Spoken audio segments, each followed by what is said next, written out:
Hi friends, இந்த video நம்ம சூப்பரான ஒரு தகவல் பற்றி பார்க்க போகிறோங்க. மக்கள் எல்லாருக்கும் பயனுள்ள ஒரு தகவல். அதனால் முடிஞ்ச அளவுக்கு நிறைய பேருக்கு இதை ஷேர் பண்ணி விடுங்க. எது சம்மந்தமாக அப்படின்னு கேட்டிங்கன்னா, வாரிசு சான்றிதழ் வேண்டி ரொம்ப நாளாக ஒரு நபருக்கு வாரிசு சான்றிதழ் கொடுக்காம இருக்காங்க.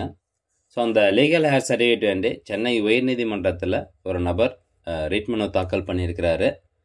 அந்த ரீட் மனுக்கு எகென்ஸ்டாக ஒரு அதிரடியான தீர்ப்பை சென்னை உயர்நீதிமன்றம் கொடுத்துருக்கு. ஸோ நிறைய பேர் இந்த வாரிசு சான்றிதழ் வாங்க முடியாமல் தவிச்சிட்ருப்பீங்க. ஸோ அவங்களுக்கு எல்லாத்துக்கும் பார்த்தீங்கன்னா இந்த ஒரு தீர்ப்பு பயனுள்ளதாக இருக்கும். அதனால் முடிஞ்ச அளவுக்கு இந்த தீர்ப்பை ஃபுல்லாக தெரிஞ்சுக்கிட்டு அதுக்கப்புறம் நீங்களும் இதே மாதிரி ப்ராசஸ் ஸ்டார்ட் பண்ணுங்கள். கண்டிப்பாக உங்களுக்கு வாரிசு சான்றிதழ் கிடச்சிரும். ஸோ பொதுவாகவே பார்த்தீங்கன்னா, இப்போ ஒரு நபர் இறந்துட்டார் அப்படின்னா அந்த நபரினுடைய வாரிசுகள் ஒரு நபர் இறந்த ஒரு வருடத்திற்குள்ளார அப்ளை பண்ணிங்க அப்படின்னா அது விஏஓ மூலமாகவே நீங்கள் போய்ட்டு அப்ளை பண்ணி வாரிசு சான்றிதழ் வாங்கிக்கலாம்.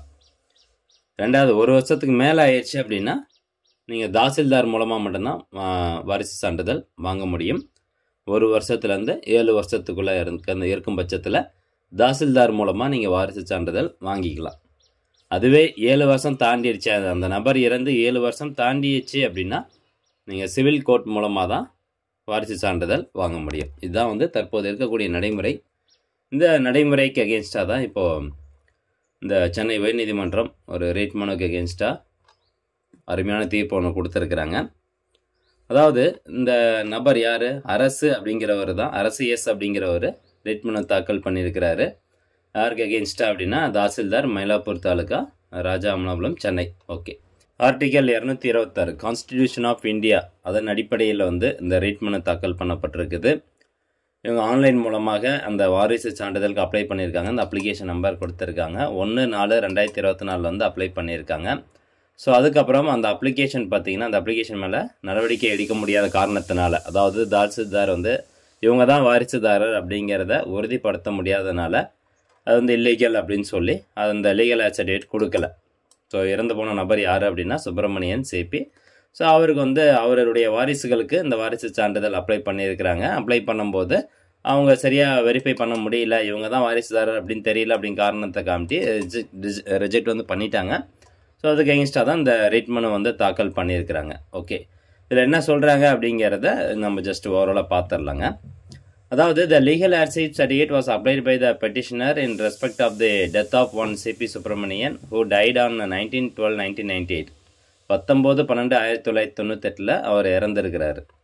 It seems that the death has been reported, but so far legal heirship certificate was never applied for. அதாவது டெத் இறந்து போனதை ரெக்கார்ட் பண்ணியிருக்கிறாங்க. But legal heirship certificate apply பண்ணல, வாரிசு சான்றிதழ் யாரும் அப்ளை பண்ணல. The respondents conducted an inquiry. Since they could not come to a conclusion as to who are the legal heirs, the application was rejected. So ரெஸ்பாண்டன்ட்னா யார், tahsildar. So அவங்களுடைய அதிகாரிகள் கண்டக்டடான enquiry பண்ணியிருக்கிறாங்க. பட் அவங்களால ஒரு கன்க்ளூஷனுக்கு வர முடியல, இவங்க தான் வாரிசுதாரர்கள் அப்படிங்கிறத கன்க்ளூஷனுக்கு வர முடியல. அப்படிங்கிறதுனால அந்த அவங்க அப்ளிகேஷனை ரிஜெக்ட் பண்ணிட்டோம் அப்படின்னு சொல்கிறாங்க.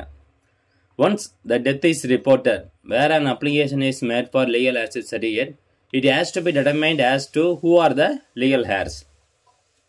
ஒரு இறந்ததை ரெக்கார்ட் பண்ணுறோம், இறந்ததை ரிப்போர்ட் பண்ணுறோம் அப்படின்னாவே இந்த இறந்த ரிப்போர்ட்டுக்கு அகெயின்ஸ்டாக லீகல் ஹேர்ஷிப் சர்டிஃபிகேட் அப்ளை பண்ணுறோம், வாரிசு சான்றிதழுக்கு அப்ளை பண்ணுறோம் அப்படின்னா இவங்க தான் வாரிசுதாரர் அப்படிங்கிற ஒரு முடிவுக்கு நம்ம வரணும் அப்படிங்கிறத கோர்ட் சொல்லுது.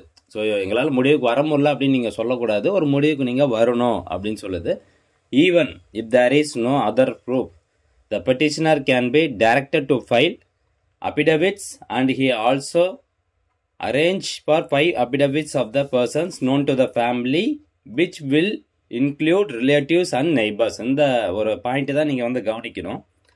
அதாவது எந்த ஒரு ப்ரூஃப்மே இல்லாத பட்சத்தில் அபிடவிட்ஸ், அதாவது பிரமாண பத்திரங்களின் அடிப்படையில் தாசில்தார்கள் முடிவுக்கு வரலாம், இவர் தான் வாரிசுதாரர் அப்படிங்கிற ஒரு முடிவுக்கு வரலாம். அதுக்கு நீங்கள் பிரமாண பத்திரத்தை பயன்படுத்துங்க அப்படின்னு சொல்லி கோர்ட் சொல்லுது. அதான் அபிடவிட். அப்போது எத்தனை பிரமாண பத்திரம் கேட்குறாங்கன்னா 5 அபிடவிட்ஸ் அப்படின்னு கேட்குறாங்க. 5 பிரமாண பத்திரங்கள். இந்த 5 பிரமாண பத்திரங்கள் யார்கிட்ட வாங்கலாம்னா அவங்களுடைய சொந்தக்காரங்க, அந்த இறந்து போன நபர்னுடைய சொந்தக்காரங்கள், ரிலேட்டிவ்ஸ், அதுக்கப்புறம் நெய்பர்ஸ், பக்கத்து வீட்டுக்காரங்க அல்லது friends.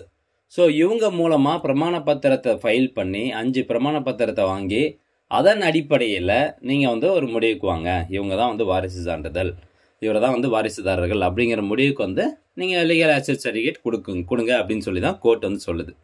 On that basis, the report has to be forwarded to the respondent, and ultimately, when there is no rival claim, each and every fact cannot be verified in view of the efflux of time. The best judgment has to be made on the basis of available materials, and the persons have to be declared as legal heirs. So தெளிவாக வந்து சொல்லிட்டாங்க. அந்த 5 பிரமாண பத்திரங்களின் அடிப்படையில் வந்து நீங்கள் யாருமே வந்து உரிமை கோரலை, அதை வந்து மறுக்கலை அப்படிங்கும்போது நீங்கள் வந்து தாராளமாக ஒரு முடிவுக்கு வந்து வரலாம். முடிவுக்கு வந்து இவங்க தான் வாரிசுதாரர்கள் அப்படிங்கிறத டிக்ளேர் பண்ணலாம் அப்படிங்கிறது தான் சொல்லியிருக்காங்க.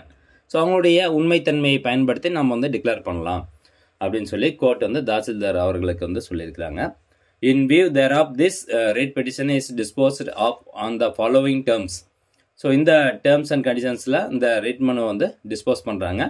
ஃபர்ஸ்ட் ஒன் வந்து the impugned order dated 1/4/2024 passed by the respondent shall stand set aside.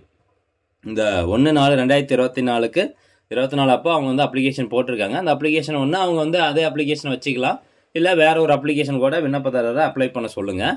The petitioner shall appear before the respondent for further enquiry on 28/3/2025 and the respondent shall insist such documents or affidavits or relegate him to the concerned revenue inspector for further enquiry, and the authorities shall make further enquiry and come to a conclusion by their best judgment. இந்த பெட்டிஷனரும் writ மனுதாரரும் அந்த respondent தாசில்தாரும் 28/3/2025 முன்னாடி அவங்க வந்து ஃபுல்லாக எல்லாம் check பண்ண அந்த file affidavit இது எல்லாமே வாங்கணும். இதுக்கான டைம் வந்து கோர்ட் எத்தனை நாள் கொடுத்துருக்கு அப்படின்னா 12 எத்தனை நாள் கொடுத்துருக்கு, 12 வீக்ஸ் வந்து கொடுத்துருக்கு. The above exercise shall be completed within a period of 12 weeks.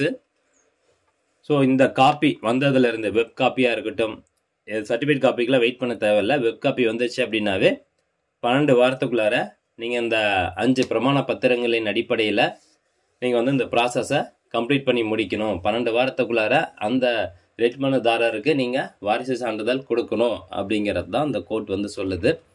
So இது எதுக்காக நான் உங்களுக்கு ஸ்பெஷலாக சொல்கிறேன் அப்படின்னா, இப்போ பார்த்தீங்கன்னா 2000க்கு முன்னாடியே இந்த நபர் இறந்துட்டார், அதுக்கப்புறம் இன்னும் அவங்களால வாரிசு சான்றிதழ் வாங்க முடியல. ஸோ வருடங்கள் வந்து நிறைய ஆயிடுச்சு. இந்த மாதிரி கேசஸ் வந்து நிறையா இருக்குது. ஸோ அப்படிங்கிறப்ப எல்லா டைமும் நம்ம சிவில் கோர்ட் மூலமாக போயிட்டு தீர்ப்பு வாங்க முடியாது.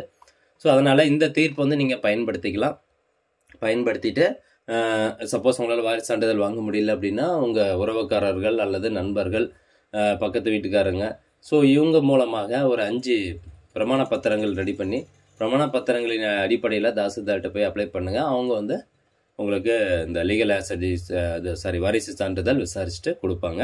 ஸோ இந்த கோர்ட் ஆர்டர் கூட நீங்கள் வந்து காமிக்கலாம். ஸோ ஃப்ரெண்ட்ஸ், கண்டிப்பாக தகவல் உங்களுக்கு பயனுள்ளதாக இருக்கும் அப்படின்னு நினைக்கிறேன். மீண்டும் அடுத்த ஒரு நல்ல பதிவில் சந்திக்கலாம். நன்றி, வணக்கம்.